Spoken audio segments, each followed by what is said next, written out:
وأحسن منك لم تر قط عيني وأجمل منك لم تلد النساء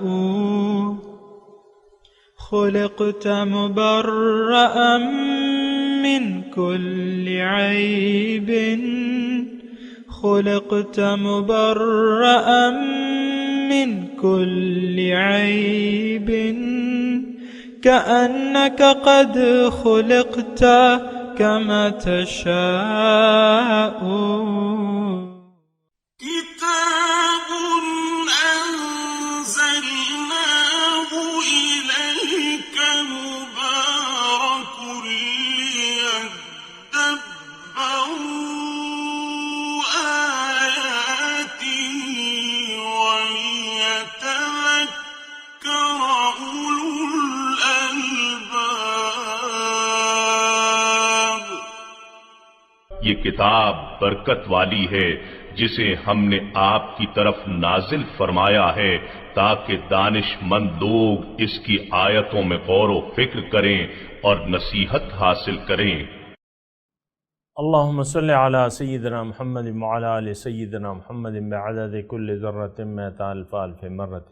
سامعین اور ناظرین کرام، السلام علیکم ورحمۃ اللہ وبرکاتہ۔ سامعین کرام، سورہ ہود آیت نمبر 112۔ آج کے سبق کے 3 موضوعات اہم ہیں سامعین کرام۔ پہلا اس میں یہ ہے کہ کیا دین میں استقامت ضروری ہے؟ دوسرا، اللہ تعالیٰ کی طرف رجوع کا مطلب کیا ہے؟ تیسرا، اللہ تعالیٰ حاضر و ناظر ہے، اس کی کیفیت دل میں کیسے پیدا کی جا سکتی ہے؟ اس کے ساتھ ہی سامعین کرام آج کے درس کا آغاز کرتے ہیں۔ سب سے پہلے گزشتہ سبق کی دہرائی ہوگی۔ وَإِنَّ كُلًّا لَمَّا لَيُوَفِّيَنَّهُمْ رَبُّكَ أَعْمَالَهُمْ إِنَّهُ بِمَا يَعْمَلُونَ خَبِيرٌ۔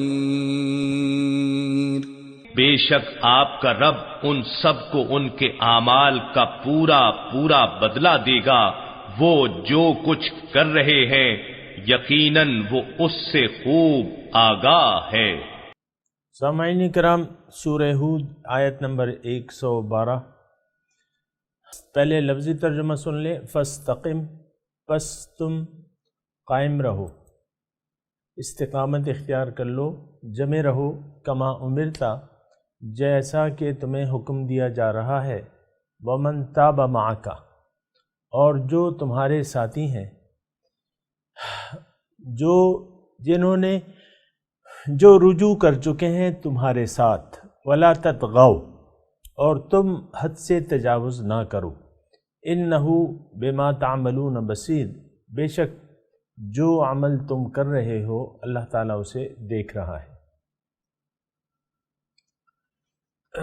سامعین کرام، سورہ ہود کے مضامین ہیں آخری اور تقریباً تتمہ ہے، اور مضمون کو سمیٹا جا رہا ہے۔ آج جو ہے ایک مرکزی آیت ہے سورہ ہود کی، فاستقم کما امرتا، جو تمہیں حکم دیا جا رہا ہے جیسے کہ تمہیں حکم دیا جا رہا ہے اس پہ قائم رہو، ومن تاب معک، اور جو تمہارے ساتھ اللہ تعالیٰ کی طرف رجوع کر چکے ہیں، ولا تطغوا، اور تم اس میں حد سے تجاوز نہ کرو۔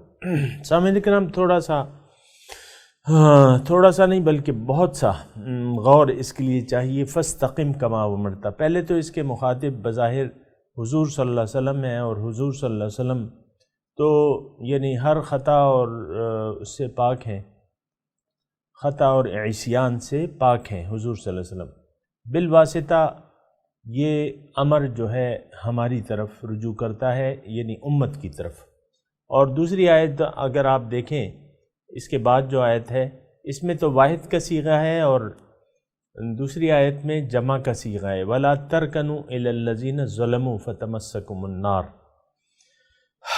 تو ایک بات تو یہ ہے۔ دوسری اس میں اہم بات یہ ہے سامعین کرام کہ استقامت جو اللہ تعالیٰ کا دین ہے. امرتا مطلب یہ ہے کہ جو حکم دیا جا رہا ہے. اور حکم کیا ہے؟ اصل میں حکم اس کا تو تھوڑا سا آپ سوچیں اور سمجھ لیں. یعنی بات یہ ہے سامعین کرام کہ قرآن کو سمجھنا جو ہے یہ ہماری کتابوں سے فارغ ہو چکا ہے. ہماری کتاب میں قرآن کا تدبر اور فہم نہیں ہے، تو اسی لیے یہ قوم جو ہے پستی کا شکار ہو گئی ہے اور قرآن کی ہدایات کا بھی اس نے اتباع چھوڑ دیا ہے. اور یہاں تو حکم ہی یہی دیا جا رہا ہے کہ جو حکم دیا جا رہا ہے اس پہ قائم رہو اور حد سے تجاوز نہ کرو. بظاہر اگر آپ آج کے حالات کے مطابق یہ دیکھیں تو استقامت فی الدین جو ہے وہ نہیں ہے سامعین کرام. اللہ تعالیٰ کی جو احکامات ہیں اس کا کھلم کھلا خلاف ورزی ہو رہی ہے اس کی. اور پھر ومن تابا، جو اللہ تعالیٰ کی طرف رجوع کر چکے ہیں وہ بھی اس راہ مستقیم پر قائم رہیں. اب آپ دیکھیں کہ آج کے معاشرے میں اللہ تعالیٰ کی طرف رجوع کرنے والے کتنے لوگ ہیں، یہ بھی دیکھنا چاہیے. ہم جب دیکھتے ہیں سامعین کرام یعنی حقیقت کی نظر سے اگر دیکھتے ہیں تو وہ یہ ہے کہ رجوع اللہ جو ہے آج کوئی تصور نہیں رہا ہے. ہاں، باطل کی طرف رجوع جو ہے عام طور پہ ہو چکا ہے، لوگ کر رہے ہیں. بچہ پیدا ہوتا ہے تو والدین اس کی ساری توجہ جو ہے باطل کی طرف موڑ دیتے ہیں. آپ یعنی دیکھیں نا، کسی بھی بچے کو دیکھیں کہ بھئی آپ بڑے ہو کے کیا بنو گے، تو بجائے اس کے ہونا تو یہ چاہیے، آج کی آیت کی روح سے جواب یہ ہونا چاہیے کہ میں دین حقہ پر مستقیم رہوں گا، قائم رہوں گا، حد سے تجاوز نہیں کروں گا. اللہ تعالیٰ کی طرف میرا رجحان ہوگا، میرا رخ جو ہے اللہ تعالیٰ کی طرف ہوگا اور میں مرتے دم تک حق پر قائم اور دائم رہوں گا. ایسا جواب آپ کیا سوچتے ہیں کہ ممکن ہے آج کوئی بچہ یہ جواب دے دے؟ بچے کو چھوڑے نوجوان کو چھوڑ دیں جوان کو چھوڑ دیں ادھیڑ عمر کو چھوڑ دیں بوڑھے آدمی. کسی بھی بوڑھے آدمی سے پوچھ لیں کہ بھئی تمہاری زندگی کا مشن کیا تھا، تم نے اچیو کر لیا؟ وہ کہہ گئے ہاں یار، میرے باپ نے تو ایک دکان چھوڑی تھی، میں نے 4 دکانیں بنا لی اس سے، یا ایک کارخانہ چھوڑا تھا میں نے 2 بنا لیے، اور 1 کروڑ روپے میرے اکاؤنٹ میں باپ نے چھوڑے تھے، میں نے اب 10 کروڑ بنا کے جا رہا ہوں. اگر یہ جواب نہیں بھی ہوگا تو وہ کہے گا اللہ تعالیٰ کا شکر ہے کہ اس نے مجھے بہت دیا ہے، بہت عطا کیا ہے. شکر عام طور پہ دنیا کا ادا کیا جاتا ہے سامعین کرام. یہ تو اللہ تعالیٰ کی نعمت ضرور ہے لیکن یہ عارضی نعمت ہے. وَإِن كُلُّ ذَلِكَ لَمَّا مَتَاعُ الْحَيَاةِ الدُّنْيَا، یہ سب کچھ جو ہے یہ دنیاوی زندگی کی زیب و زینت ہے، عارضی فائدہ ہے. یہ تو اس پہ اگر آپ شکر ادا کریں یا نہ کریں، یہ تو ضروریات ہیں، اللہ تعالیٰ نے اس کا انتظام کر دیا ہے. جس کا جتنا رزق لکھا ہے انسان اس سے زیادہ نہیں کھا سکتا. سامعین کرام، دنیا میں جس کا جتنا رزق لکھ دیا گیا ہے انسان اس سے زیادہ نہیں کھا سکتا.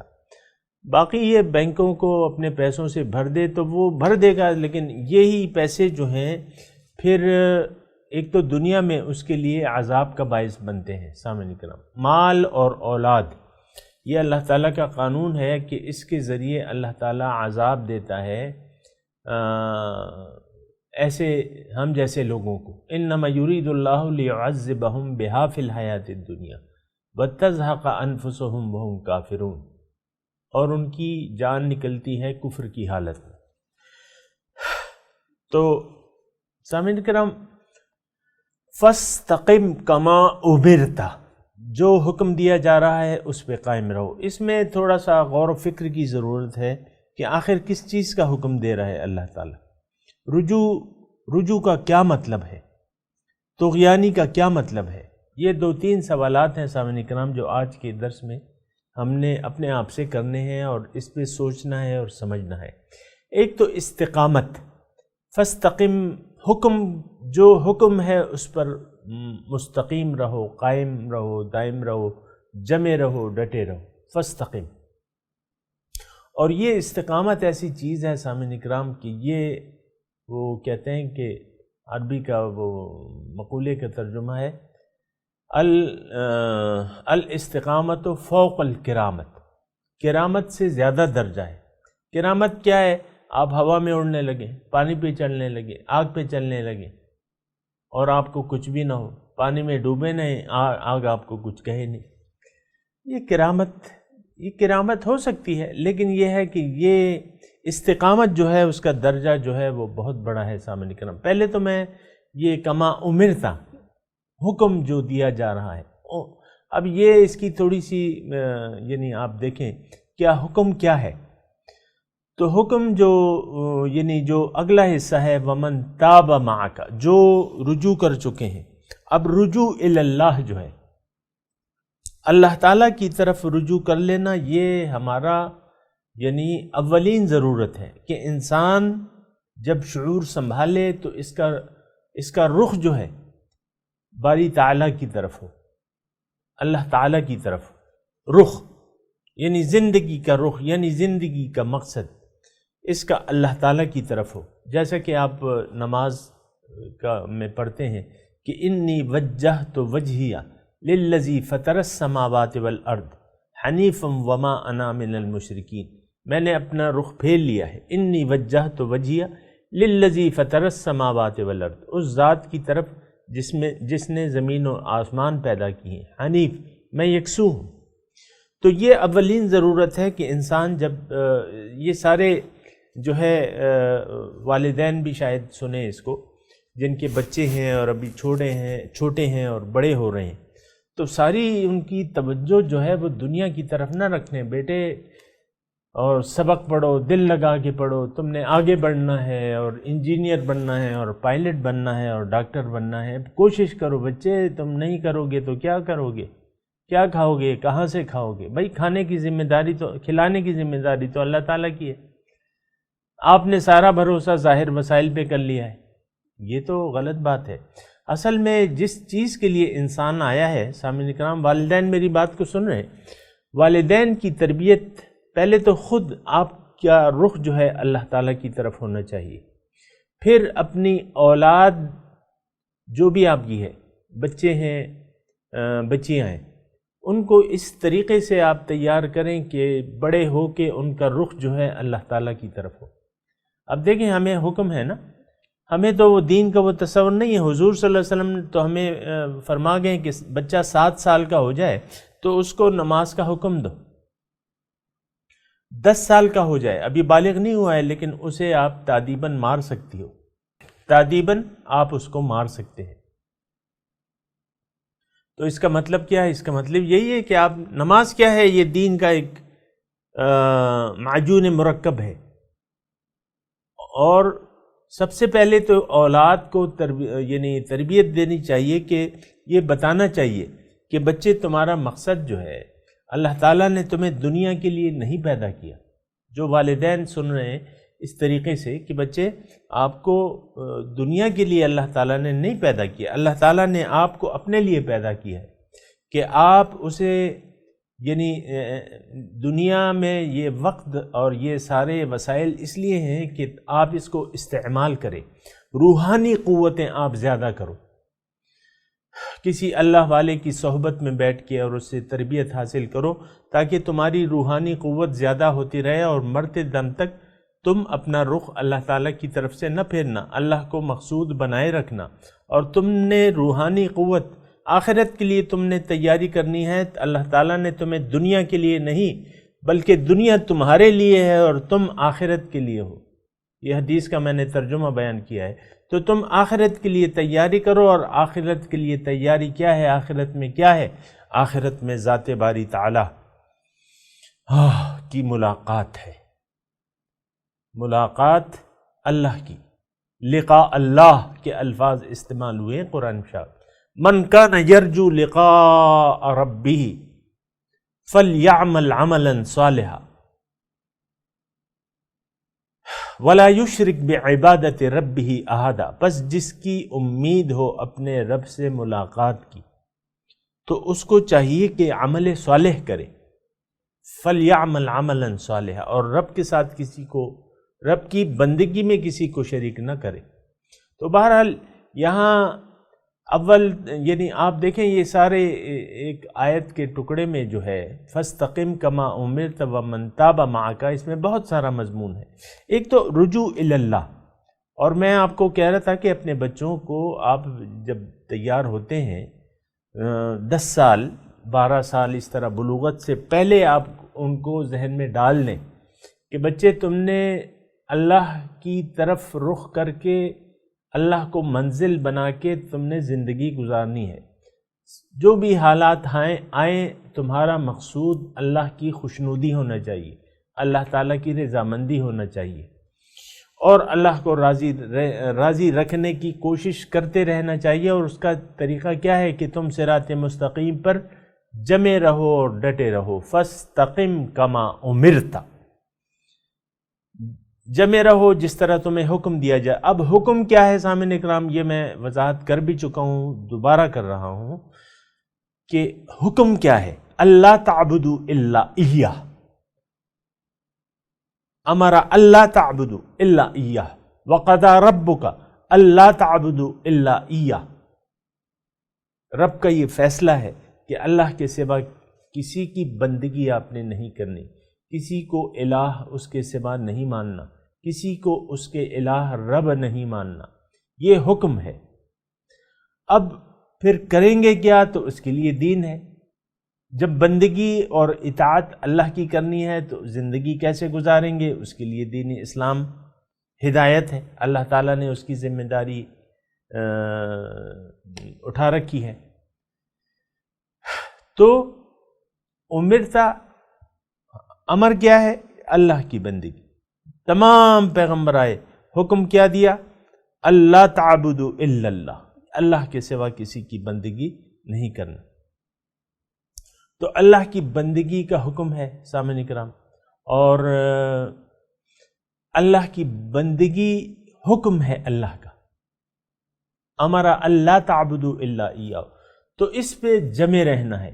اور سامعین کرام یہ یعنی ہماری کامیابی، یعنی اس کا یہ آیت جو ہے آیت نمبر 112، یہ کامیابی کی دلیل ہے ہماری۔ اگر کسی نے کوئی اپنی زندگی میں کامیاب ہونا چاہتا ہے تو اس کے لیے ایک منشور ہے، ایک سلیبس ہے، فَاسْتَقِمْ كَمَا أُمِرْتَ وَمَنْ تَابَ مَعَكَ وَلَا تَطْغَوْا، اور حد سے تجاوز نہ کرنا۔ اب حد سے تجاوز کیا ہے سامعین کرام؟ یہ بھی تو ذرا سوچیں۔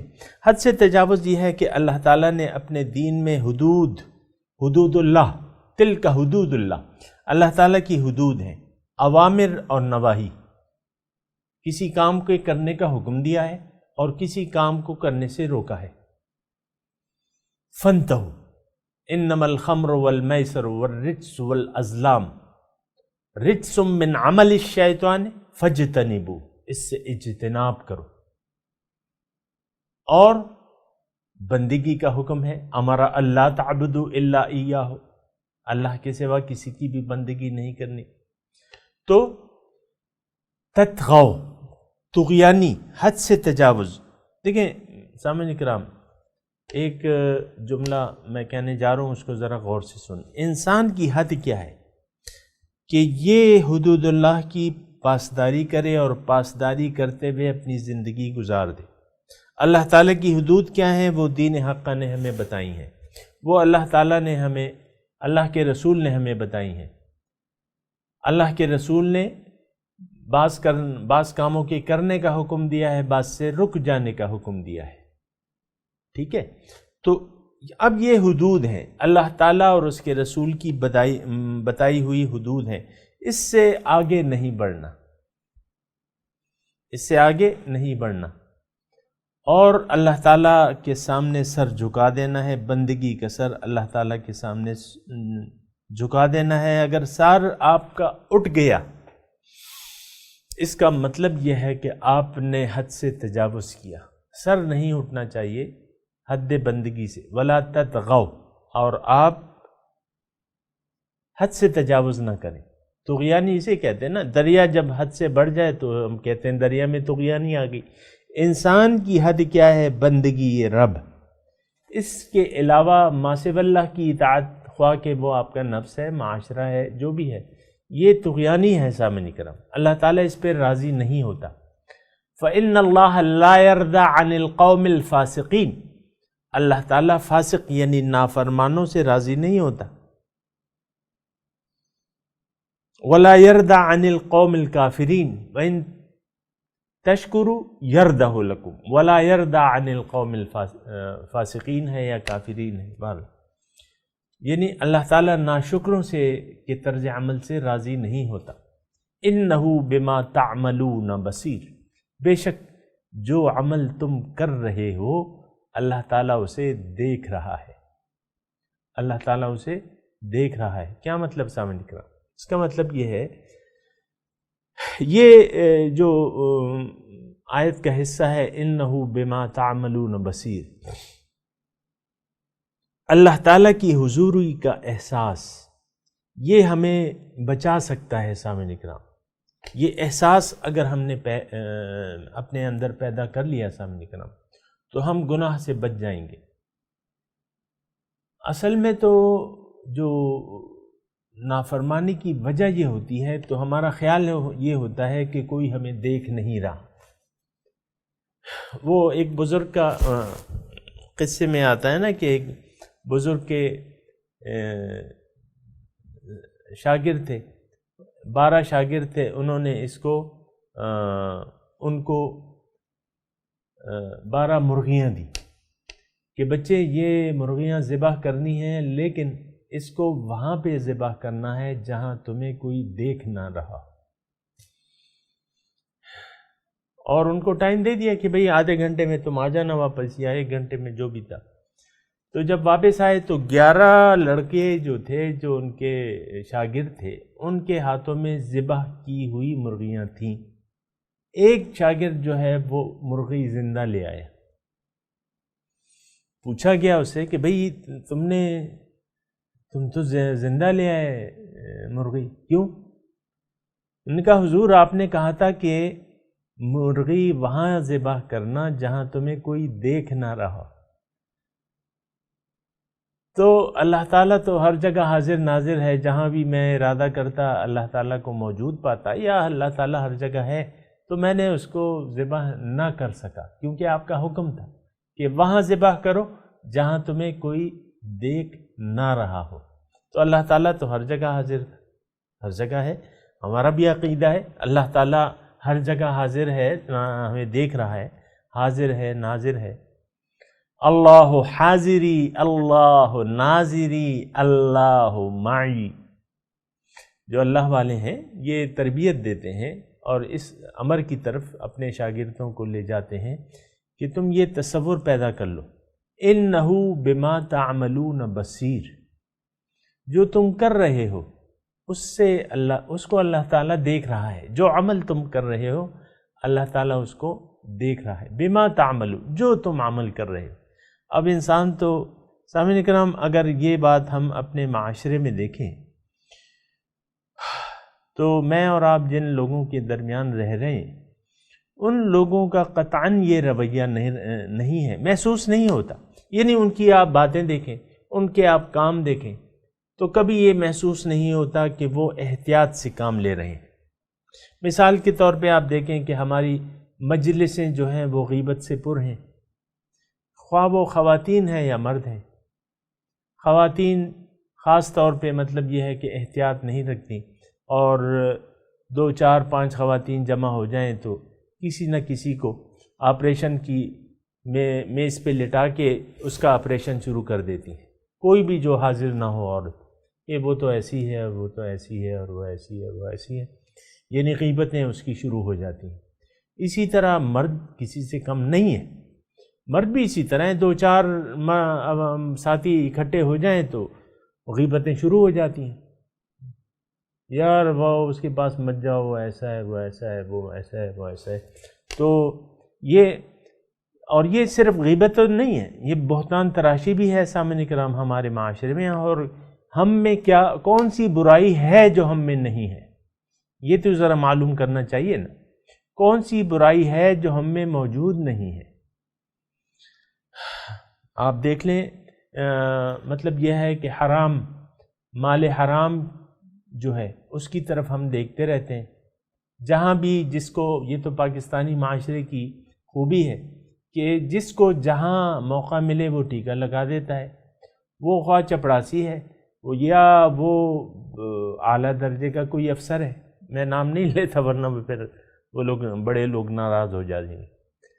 کون سا ڈپارٹمنٹ ہے جو کرپشن یا رشوت سے خالی ہے؟ یہ بھی آپ سوچیں نا، کون سا ڈپارٹمنٹ ہے؟ تو یہ کہاں اللہ تعالیٰ کی حضوری کا احساس کہاں ہے سامعین کرام؟ یہ ایک احساس ہے جو آپ کے دل میں اس وقت پیدا ہوگا جب آپ رجوع الی اللہ کر لیں گے، اور اللہ والوں کی صحبت، ایسے لوگ جن کے دل اللہ کے نور سے بھرے ہوئے ہیں، ان کی صحبت میں آپ بیٹھیں گے تو وہ صحبت جو ہے، ان کی صحبت، ان کی تربیت اور ان کے پیروی جو ہے، کیونکہ وہ اللہ کے راستے پر چل رہے ہیں، آپ بھی ان کی طرح اللہ کے راستے پر چلنا، تو ان کی صحبت سے بیٹھیں گے تو وہ تپش آپ کی طرف آئے گی، نور کی جو گرماہٹ ہے آپ کے دلوں کو متاثر کرے گی، پھر یہ ہے کہ یہ کیفیت آہستہ آہستہ پیدا ہو جائے گی۔ ویسے بھی اور طریقے بھی ہیں، مطلب پھر فَاسْأَلُوا أَهْلَ الذِّكْرِ إِن كُنتُمْ لَا تَعْلَمُونَ، ذکر والوں سے پوچھو اگر تمہیں علم نہیں ہے۔ تو یہ کیفیت پیدا کرنی مطلوب ہے کہ إِنَّهُ بِمَا تَعْمَلُونَ بَصِيرٌ، اللہ تعالیٰ جو عمل تم کر رہے ہو دیکھ رہا ہے، یعنی حضوری کی کیفیت آپ نے اپنے اندر پیدا کرنی ہے۔ سامعین کرام، میں اب تلاوت کرتا ہوں اور آپ میرے ساتھ دہرائیے۔ اعوذ باللہ من الشیطان الرجیم،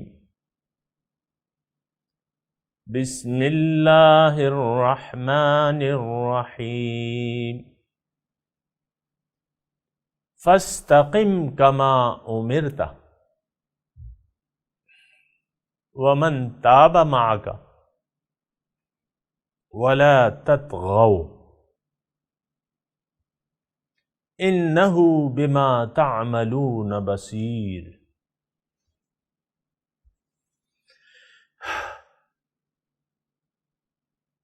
ترجمہ سنا دیجئے۔ فاستقم، جم جاؤ، کما امرتا، جیسا کہ تمہیں حکم دیا گیا ہے، ومن تاب معک، اور تمہارے ساتھ جو لوگ رجوع الی اللہ کر چکے ہیں وہ بھی جمے رہیں، ولا تطغوا، اور حد سے تجاوز نہ کرنا، انہ بما تعملون بصیر، بے شک جو تم عمل کر رہے ہو اللہ تعالیٰ اسے دیکھ رہا ہے۔ سامعین کرام، اب ان آیات کی تلاوت اور ترجمہ سنتے ہیں۔ فاستقم كما أمرت ومن تاب معك ولا تطغوا إنه بما تعملون بصير۔ So be upright, as you are commanded, along with those who repented with you, and do not transgress. He is seeing of everything you do.